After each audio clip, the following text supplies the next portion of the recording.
Oke, bismillah. Assalamualaikum warahmatullahi wabarakatuh.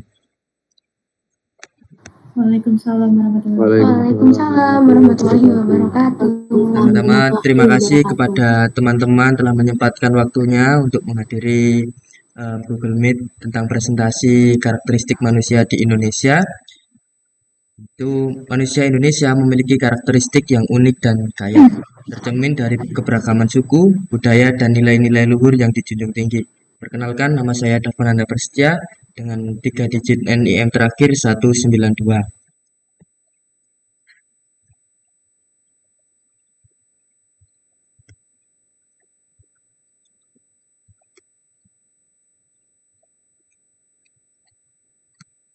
Manusia Indonesia, sebagai negara yang terdiri dari beragam suku, budaya, dan tradisi, Indonesia memiliki karakteristik yang unik, menjadikan negara yang kaya akan nilai-nilai luhur. Melalui diskusi ini, kita dapat menjadi manusia Indonesia yang baik dan berkontribusi pada kemajuan bangsa. Pertama-tama yaitu pertanyaan pemantik. Kepada teman-teman nanti silakan menjawab ya. Apa contoh sikap ramah yang sering dilakukan masyarakat Indonesia? Langsung dijawab teman-teman. Nggak apa-apa. Salsabila dulu. Terima kasih Kak Dava atas waktunya. Perkenalkan, nama saya Salsabila Febrina Afandi dengan 3 NIM terakhir saya 220. Jadi saya akan menjawab pertanyaan, apa contoh sikap ramah yang sering dilakukan masyarakat Indonesia? Nah, biasanya sering kita ketahui tuh di Indonesia udah menerapkan yang namanya 5S. Senyum, sapa, salam, sopan, dan santun. Nah, itu adalah contoh sikap ramah yang biasanya kita teladani ya teman-teman sebagai rakyat Indonesia. Bahkan anak didik kita pun juga seperti itu. Terima kasih Kak Dava atas waktunya. Ya, baik dilanjut dari Rendiva. Barangkali ada tambahan.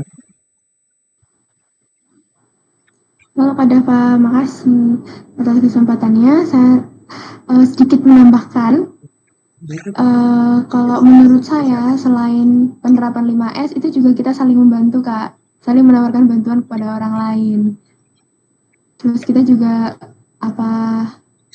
menggunakan bahasa yang sopan jika bicara sama orang yang lebih tua atau dengan orang yang masih belum kita kenal sebelumnya. Gitu Kak Dava. Ya, baik dari Kak Rendiva dan juga Salsabila. Terima kasih. Oke, Mas Bintang, silakan. Apa contoh sikap ramah yang sering dilakukan masyarakat Indonesia? Saya izin menambahi.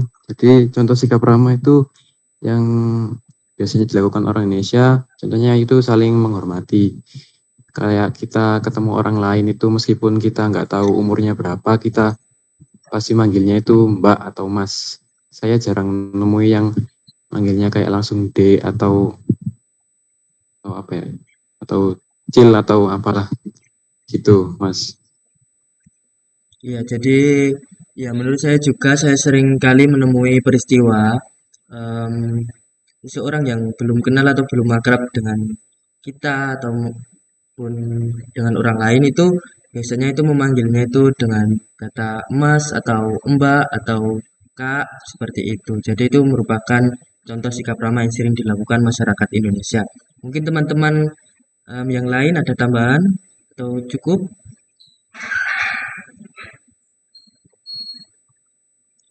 Saya rasa cukup ya, saya lanjutkan saja.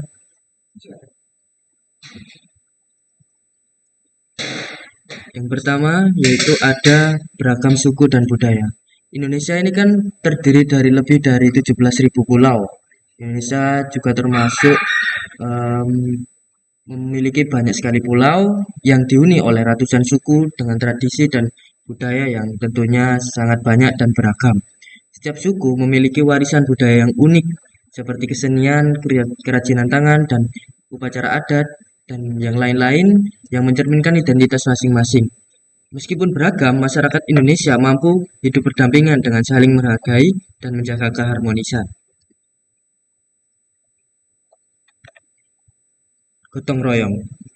Saling menolong, gotong royong adalah tradisi saling membantu dan bekerja sama dalam menyelesaikan tugas atau masalah bersama. Nilai ini memperkuat ikatan sosial dan rasa kebersamaan dalam masyarakat Indonesia.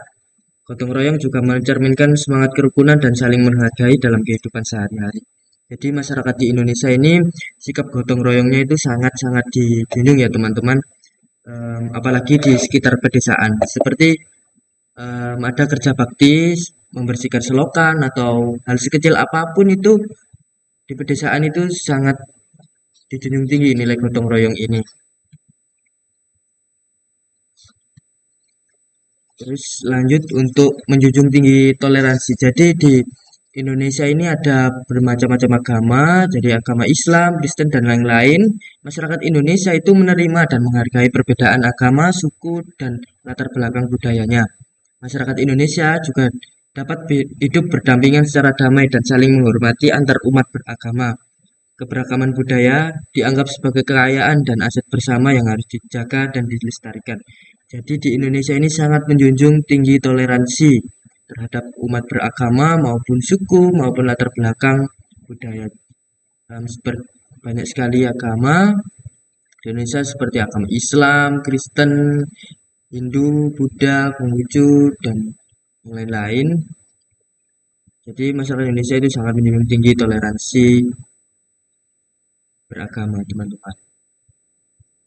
Masyarakat Indonesia juga memiliki rasa kekeluargaan yang kuat.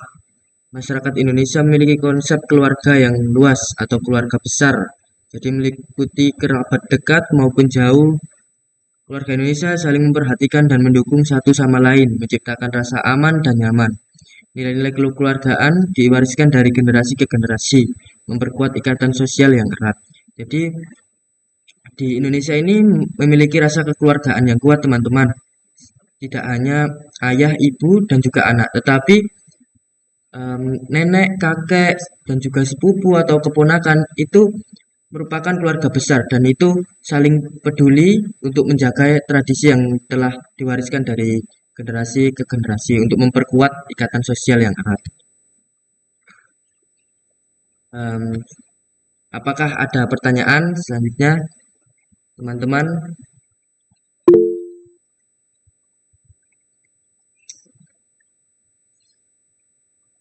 Baik, ada pertanyaan nih dari Kak Marda. Silakan Kak Marda. Langsung saja. Langsung ke pertanyaannya. Baik, Kak Dava, terima kasih atas kesempatannya. Izinkan saya memperkenalkan diri terlebih dahulu. Perkenalkan, nama saya Mardalena Dista dengan 3 digit NIM terakhir 334. Saya ingin bertanya, Kak Dava, bagaimana kita dapat membangun identitas nasional yang kuat berdasarkan karakteristik manusia di Indonesia? Padahal kita tahu karakteristik manusia di Indonesia itu berbeda-beda. Terima kasih, Kak Dava. Ya, terima kasih Kak Mardalena. Cara kita untuk membangun identitas nasional yang kuat itu seperti dengan cara menanamkan nilai-nilai Pancasila sebagai pedoman bersama. Kan nilai Pancasila juga ada 5. Nah, yang kedua yaitu menghargai keberagaman dengan sikap saling menghormati. Yang ketiga, memperkuat pendidikan tentang budaya, membangun kebersamaan. Dan kelima, yaitu melestarikan budaya lokal sebagai bagian dari identitas Indonesia. Mungkin dengan cara ini, perbedaan itu dapat menjadi kekuatan, bukan penghalang. Seperti itu, Kak Mardalena. Terima kasih jawabannya, Kak Dava, sangat membantu. Ya, baik. Terima kasih. Silakan turunkan raise-nya, Kak Mardalena. Setelah itu ada Kak Bintang. Halo, Kak Bintang. Halo, perkenalkan nama saya Bintang Santa Putra dengan 3 digit NIM terakhir 360. Pertanyaan saya, apa perbedaan orang yang tinggal di pedesaan dan perkotaan? Terima kasih. Ya, baik. Pertanyaan yang sangat bagus dari Kak Bintang. Secara karakteristik manusia yang tinggal di pedesaan dan perkotaan di Indonesia yang secara sederhana itu yang pertama itu tentang gaya hidup. Nah, di pedesaan itu gaya hidup mereka itu lebih sederhana, cenderung tradisional dan dekat dengan alam.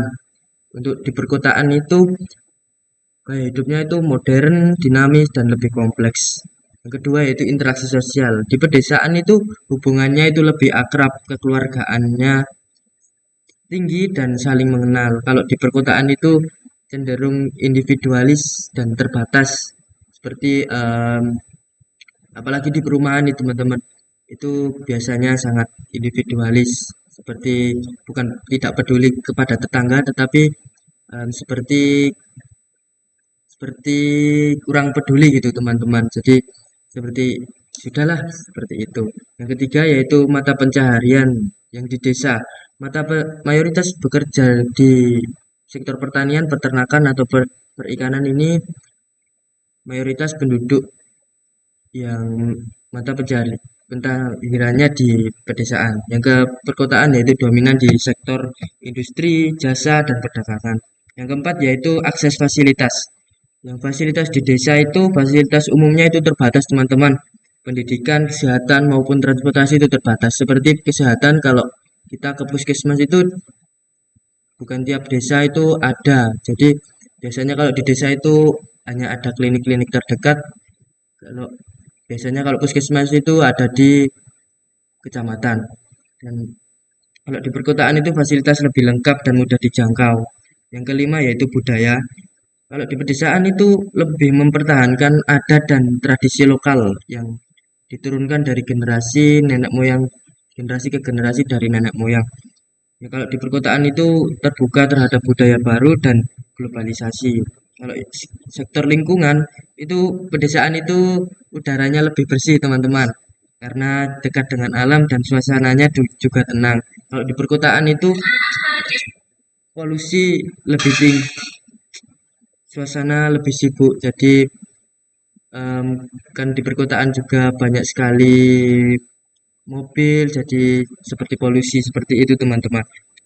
Perbedaan ini tuh mencerminkan kondisi lingkungan dan kebutuhan yang berbeda di kedua wilayah. Seperti itu Kak Bintang. Baik, terima kasih Mas Dava atas jawabannya.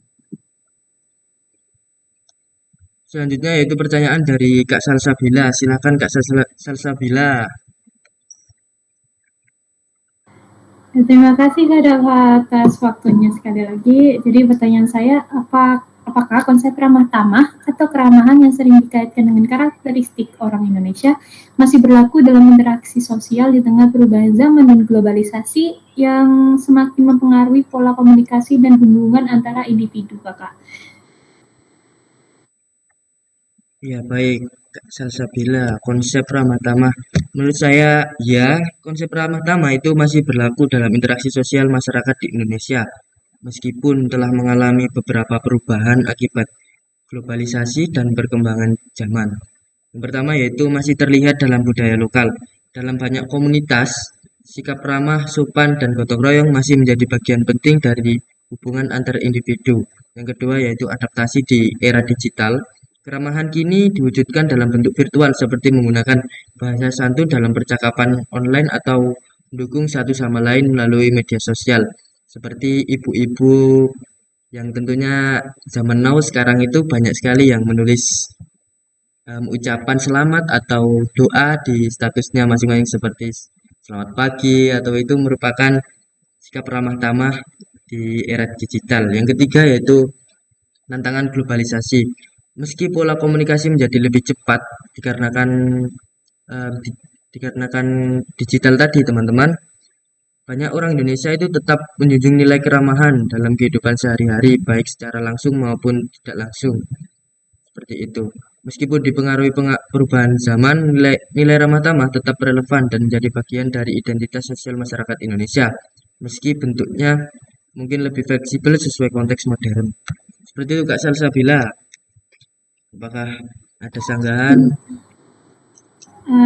Untuk kali ini sebenarnya cukup memuaskan jawabannya. Terima kasih Kakak Dava. Baik, terima kasih juga Kak Salsabila atas pertanyaannya. Selanjutnya yaitu pertanyaan dari Kak Rida Trianggita. Silakan Kak Rida. Baik, terima kasih atas waktunya Kak Dava. Jadi pertanyaan saya itu bagaimana caranya kita sebagai pendidik itu menanamkan nilai-nilai yang ada seperti menjunjung tinggi nilai toleransi, gotong royong, saling membantu ketika terjadinya suatu perbedaan karakteristik, terutama kepada peserta didik di lingkungan sekolah di Indonesia. Nah, mungkin bisa disertakan contoh penerapannya ya, Kak. Terima kasih. Terima kasih Kak Rida Trianggita. Sebagai pendidik, menanamkan nilai toleransi itu dapat dilakukan melalui pendekatan yang terintegrasi dalam kegiatan belajar mengajar serta aktivitas di sekolah. Contohnya yaitu seperti memberikan teladan. Sebagai pendidik itu harus bersikap adil, menghormati perbedaan, dan menunjukkan sikap toleransi dalam interaksi sehari-hari dengan siswa maupun guru-guru yang lain atau rekan kerja yang lain. Contohnya seperti menyapa siswa dari latar belakang yang berbeda secara setara dan menghormati perayaan keagamaan atau budaya mereka. Yang kedua yaitu ada integrasi dalam pembelajaran.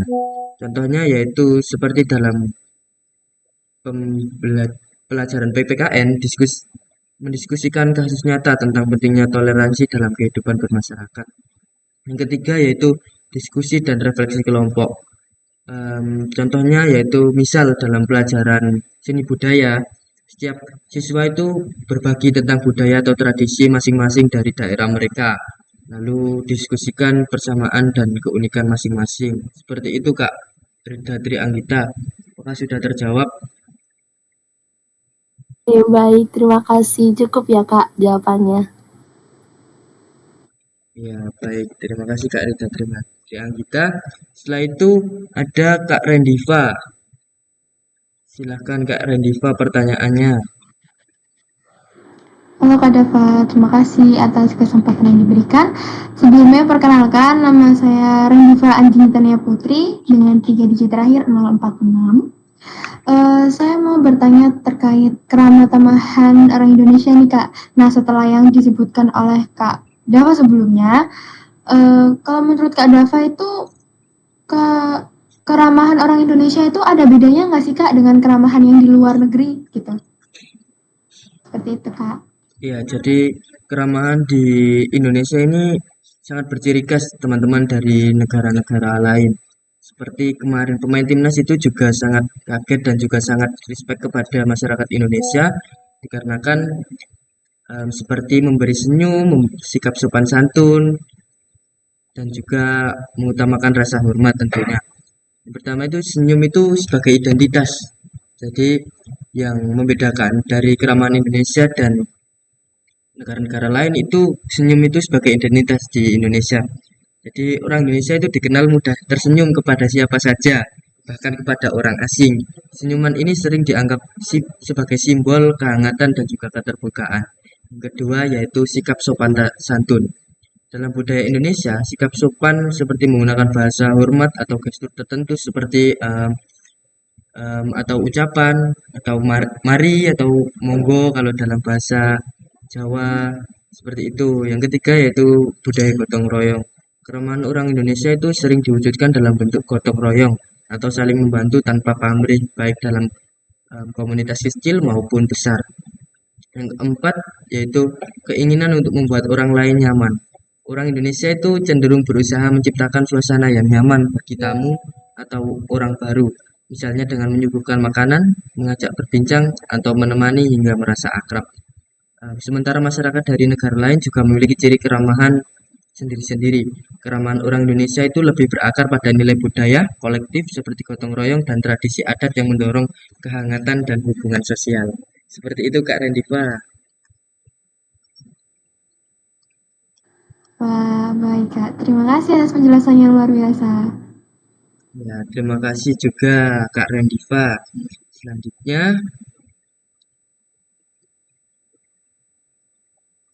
yaitu tentang kesimpulan. Yang pertama yaitu keberagaman suku, budaya, dan tradisi Indonesia adalah kekayaan yang harus dijaga dan dilestarikan. Yang kedua, nilai-nilai luhur seperti gotong royong, toleransi, kepedulian, dan semangat juang harus terus dipraktekkan. Yang ketiga, menjadi manusia Indonesia yang baik dapat dicapai dengan melestarikan budaya, mempererat persatuan dan bertanggung jawab sebagai warga negara Indonesia. Yang keempat, karakteristik unik masyarakat Indonesia dapat menjadi modal berharga untuk kemajuan bangsa di masa depan.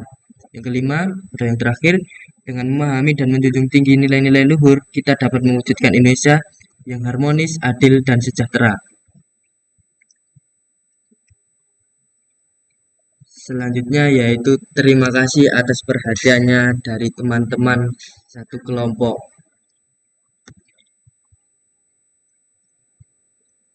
Terima kasih kepada teman-teman dan juga mohon maaf apabila ada salah kata maupun salah pengucapan. Saya tutup. Wal akhirat. Wassalamualaikum warahmatullahi wabarakatuh. Waalaikumsalam. Waalaikumsalam warahmatullahi wabarakatuh. Terima kasih Mas Dafa. Terima kasih Dava. Ya, sama-sama teman-teman.